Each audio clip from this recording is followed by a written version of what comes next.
Thanks for tuning in, guys. It's the Pest and Lawn Ginja, and this is What's Wrong with My Lawn? I am with Jeff on his lawn right now. Why don't you give us a brief overview? Sure. So about 10 years ago, we did all new landscaping in our yard. Yeah. And the lawn looked great for about 5, 6, 7 years. Mm-hmm. About 3 years ago, we started to notice some yellow patches show up. It appeared to be what looked like some fungus issues, and maybe even some bugs. Right. And, you know, on my own, I've tried to treat it the best I could over the last 2 or 3 years, and it's just not working. So Okay. I need the Ginja to help Hey, me out. that's what we're here to do. We're gonna fix it. Let's take a look. So we're gonna take my 5-step program like we normally do. We're gonna look at pattern, color, water saturation, then a debris test, and then a pull test. We're gonna pull all these things through to tell us what the lawn is actually trying to tell us. Now we're going to go through a general walkthrough and we're going to establish our pattern. Now pattern's very important. We need to know if we're dealing with a uniform issue or a problem that's happening throughout the entire lawn, or if we're dealing with multiple problems or random issues that are occurring in different areas of the lawn. Now, as we walk through this front yard, I'm sure you're starting to notice the pattern is random. We have just chunky areas. We've got areas like this one that just are discolored, but it's not evenly distributed throughout the entire front lawn. This means we get the opportunity to diagnose each one of these areas separately. Now, here we are in the backyard, and you'll notice things are different.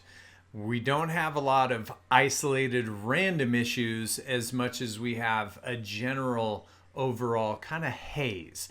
Now there are a couple of random areas as we come up on this hillside towards the fence where the lawn's a little bit thinner, and as we get below the trees the lawn's a little bit thinner at all, but overall you'll notice we're dealing with a uniform problem excluding those areas. Step number 2 of the process is color. When we get into the color aspect, you know, want to start looking at the blades of grass. We've got a little bit of an overwatering issue back here. We've got a little bit of melting out, some leaf spot. The thing that's got me weirded out though is the fluorescent colors that we're starting to get in here. When was the last time that you fertilized? Last weekend. So it's typically when we get these kind of lime colors, it's when we're forcing too much growth. The lawns are slowing down for a reason. They don't need as much, and when you force too much growth, this is usually kind of what we're seeing. Now I want to resolve the lime green grass issues. We went into his garage, found the bag of fertilizer they used. Turns out the bag rate was 10,000 square feet for 25 pounds. He's got 4,000 square feet of grass and used the entire bag. He used well over 2 times the recommended dose. Luckily for us, it was a slow released urea base fall blend, so it didn't end up burning his lawn, but we're gonna see a little bit more of this lime green grass to come. Okay, so from what we're talking about, it seems like your concerns, especially in this area, it's thinning out.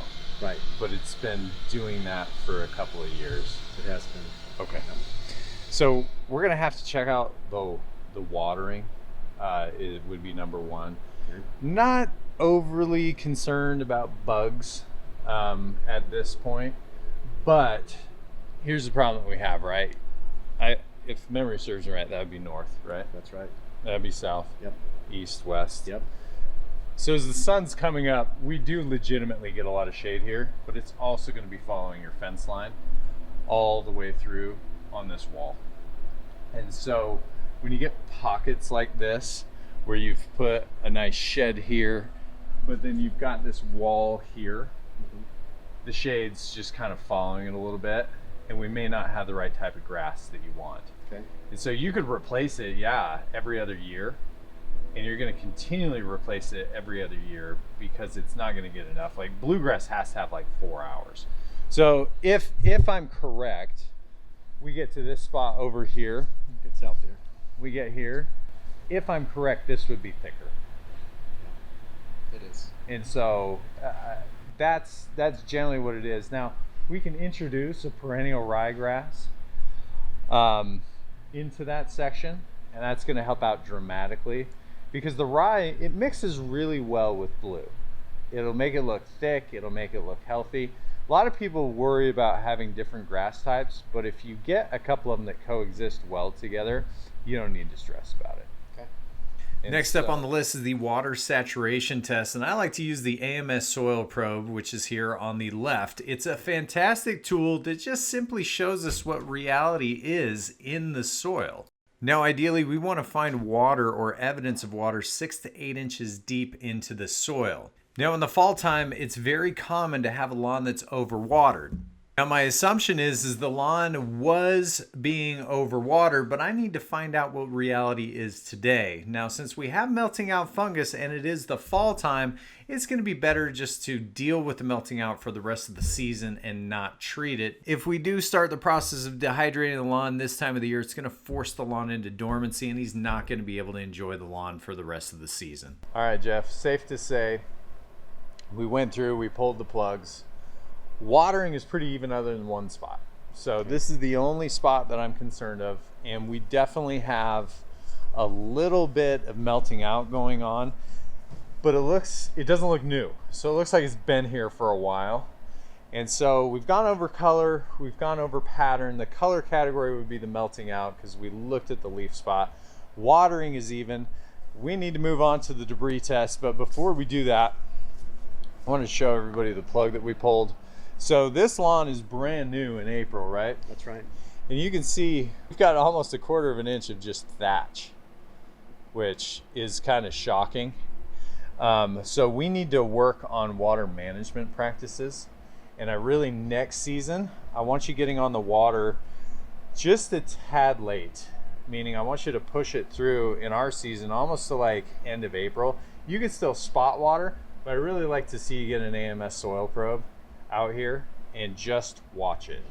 We don't want it to dry out, but we want to encourage the roots to go down. And sometimes when we get on the watering a tad soon, it doesn't encourage downforce root. Okay. Now, one thing that everybody needs to know at home, you can't let the soil dry out. It still needs to be damp, but the roots need to chase something. So we don't want the bulk majority of the water sitting on the top layers. We want it down below. But we also don't want to dry out, and that's what the soil probe is for, so you can watch that and then you can spot water, because your shady areas along the back here, there's absolutely no reason why you should be watering those probably until about May in our region. And so that's the biggest thing. But goes to show that the thatch is actually came from the sod farm. I mean, this is new in April. That's right. So we don't really need to attack the thatch. We're still within an okay realm, like region of where it needs to be. So I'm not overly concerned about it, but our roots are only about 3 inches deep and we need them to go about 6, especially in shady areas. Lawn debris tests are a very important part of my process because they tell me if the lawn is able to breathe or not. Too much debris can cause a dysfunction with oxygen transfer, which can also lead to fungal matter.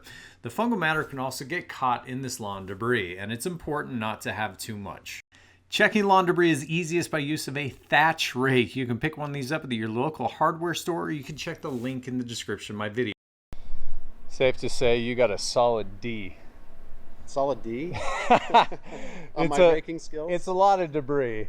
We don't have a ton of thatch, but we have a lot of debris. And so what happens is your water's getting caught up in this, and the fungus actually lies within this debris layer. Okay. And so we need to get it out. Now, online, like I've purchased a device called the Sunjo dethatcher and Scarifier. I don't like the name dethatcher because it's not actually removing a lot of thatch as much as debris. This is a perfect mechanism for this device. It's got these tines that looks like springs, and it will just pull up debris off of the soil surface. And this is a perfect application for this. That little machine, it's a workhorse. You could make this part of your, spring and fall regimen for cleanup and do a fantastic job. Moving on to step number 5 is the pull test. Now, the purpose of the pull test is identified to see if the grass is intact. And if it isn't, we know we either have a turf insect problem or a fungus issue. All right, so let's talk about the 5 steps, right? Color and pattern. We got a uniform pattern. Our color is just kind of a hazy green intermixed with some fluorescent colors. And then we've got some issues with thinner spots in the corner. We know that our debris test was kind of a meh, really bad. D. I think you said it was a D. It was a solid D. D. Especially for new sod, you wouldn't expect this much debris. Debris would have come either from water stress, meaning too much water, too little water, or bad mowing. My money is on the fact that it was probably too much water at one point. Okay. Because we know we've got the melting out issues happening, and a lot of that debris coming up, it's wet, like real wet. However, when I did the water saturation test with the probe, that came up totally fine. Like, not a lot of issues. And so we can get this lawn back real quick. Okay. You know, this season it's not going to look better homes and gardens because we can't get rid of the melting out. But primary causation, too much water. We know that's the issue. Secondary issues is just the lawn debris, and that needs to come out. You get rid of those two things, I think by next year it's going to pop. The only issue that we have here, Jeff, is this corner here and this corner here.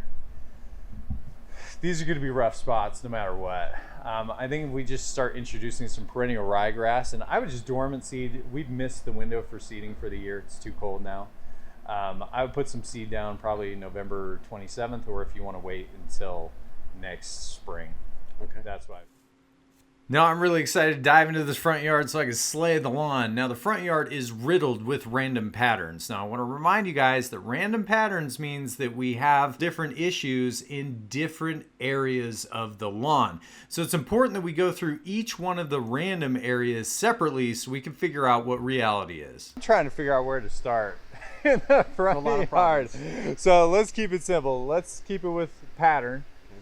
Our pattern is both random and uniform, and I know that sounds kind of weird, but we have a uniform just kind of brown haze over the entire lawn, right? Then we've got these patches over here that have these kind of, they don't even look like rings yet, they look more like kind of horseshoe kind of zigzags right here, and those are our random areas, right? Okay. So the overall haze, we know two things. My pull test came up with shallow roots, and this is the one thing that I want to show everybody at home, was the roots are so shallow that the rhizomes start creeping instead of rooting. And you can see the roots, I mean, they're a quarter of an inch, and it's just creeping. Now, generally when I have a brown haze like this, my first steps are going to be to lower the height of cut. And then afterwards, I'm going to use the Sunjo dethatcher to remove the dead lawn debris so it can breathe. Now, typically with shallow roots, it's a fight that's very difficult to win. So I like to overseed and just cut my losses and establish new roots. So we'll cut to the chase. These spots have the same pattern, the shape, everything is necrotic ring spot. So the one thing I like to let everybody know at home with necrotic ring spot is, as of right now, it's not curable. They have fertilizers that will mask it, that are basically organic fungicides like Bacillus subtilis, mycorrhiza, and it's got a little bit of fertilizer in there to push some growth. However, it's not curable. And that's the frustrating thing. So the one thing that you're going to have to live and die by is a thermometer. Okay. So this type of fungus spreads when the ground temperature is between 60 and 63 degrees in the top 3 inches. Now, studies have shown that that fungus underneath can grow up to 3 feet deep. And if memory serves me right, you've replaced the grass, but not in the front. Not in the front. Okay, so if I were a betting man, I'd say that you're probably year 3 with That's about this. right. Is that about right? Yep. And so the good news is once we're at year 3, we can bounce it back a little bit quicker, masking it, but it's frustrating. So this type of fungus really is growing between 60 and 63 degrees. Us being at 53 degrees, there's really no reason to even touch it for the rest of the season, in my opinion. However, if you wanted to do a fungicide just to make sure that the grass fungus is deactivated, try to get the grass to push. It's not a bad way to do it when you're first starting out. Okay. We have to be very careful with fungicides because we get a lot of resistance. So you want to change what's called the mode of action. Now all this is going to be very confusing, so I made a video about it. I'll put the card up top here if you guys want to click on that. But you need to be changing the type of fungicide that you have as long as the mode of action or how it is received into the plant changes. Now you really don't want to do more than 2 or 3 of the same fungicides, meaning active ingredients, during the same calendar year. You want to be alternating those. And that's how we're going to be managing this type of fungus. But we're just managing it, we're not curing it, but you'll get your color back. The other thing is perennial ryegrass is not affected by this fungus. So as much perennial rye as we're going to put in the back, we want to start seeding with perennial rye in the front. Okay. That way we'll start managing it. When would you expect your soil temperature to hit that 60 to 63 degree range? No, that's a fantastic question. It changes from year to year. 2 years or 3 years ago, it was in March. Last season, it was mid to end of April, and this season it was May. It was crazy, and that's why I'm saying you really just need to get one of these. Okay. And for $14 to be able to come out here weekly and watch that, because the fungicides, if you put them down too soon, they're not going to work. Ineffective. If you put them down too late, they're not going to work. And you commonly have to put down 2 treatments within 2 weeks or 30 days, depending on the product that you use. Okay. So as soon as you see it hit that 60 degrees, it's time to apply. I'd say around 58. Time to apply, and 2 weeks later, up to 30 days later, second application. Yeah, depending on the bag. It's very important that you read the labels and you follow the labels. Okay. Next up on the list is to attack these random dry spots along the perimeter of the borders of the driveway and the walkway leading to the house. Now you can see they've got an interesting pattern to them. Most people would say this is bug problems. You can see the grass is disintegrating. The tell sign was the actual soil probe. Now you get the probe in here and listen. You can literally hear it hitting concrete. The reason why it makes such an odd pattern is pretty simple. The concrete is causing shallow roots, but also the water is running off the surface and not holding in the soil, so these areas get drier quicker. The only workaround to this, if you don't want to remove the concrete, which is the correct thing to do, is to spot water it almost daily during the hot months. All right, Jeff, let's go through our 5 steps here, right? So we know we had a uniform and a random pattern. Our uniform pattern is shallow roots. Our random pattern is necrotic ring spot. Watering seems to be okay. Along the perimeter edge, though, we found that issue where the soil probe was just hitting concrete. Yeah. And nothing you can do but spot water that, or you need to dig down and break out the concrete. Okay. Which ultimately, in the long run, if you're going to be staying in this house for a long time, I'd probably do it. All right. So then we move on to our pull test. Pull test just revealed that shallow roots a big issue for you. So I would aerate it probably 3 or 4 times over. Let's get some perennial ryegrass in the front yard too, because perennial rye, it's going to be resistant against that necrotic ring spot as well. Now for the necrotic ring spot, you're going to need to clean out these rings. You're going to have to get in here with your hand, or a rake like I have. If you buy the Sunjo, get in here. Just make sure that you clean everything off, because you will spread the fungus. It lives within that thatch layer. Okay. And so you're going to want to aerate these areas of the necrotic ring spot last, then clean the machine, otherwise you're going to spread it. So do the backyard first, then move into the front yard. Okay. But the perennial rye is going to help the side yard, it's going to help the front yard flourish, and then running the Sunjo lightly through the front yard is going to help the overall color. But we know pattern, color, we did the water saturation, debris test. The pull test also revealed shallow roots, no bugs. Okay. So that's it, guys. Great. That's about it. Thanks, Ginja. Yeah. Any questions? No questions. All right. Well, if you guys at home have any questions or concerns, hit me up in the comments. Love to help you guys out. Until the next time, guys, this is What's Wrong with My Lawn?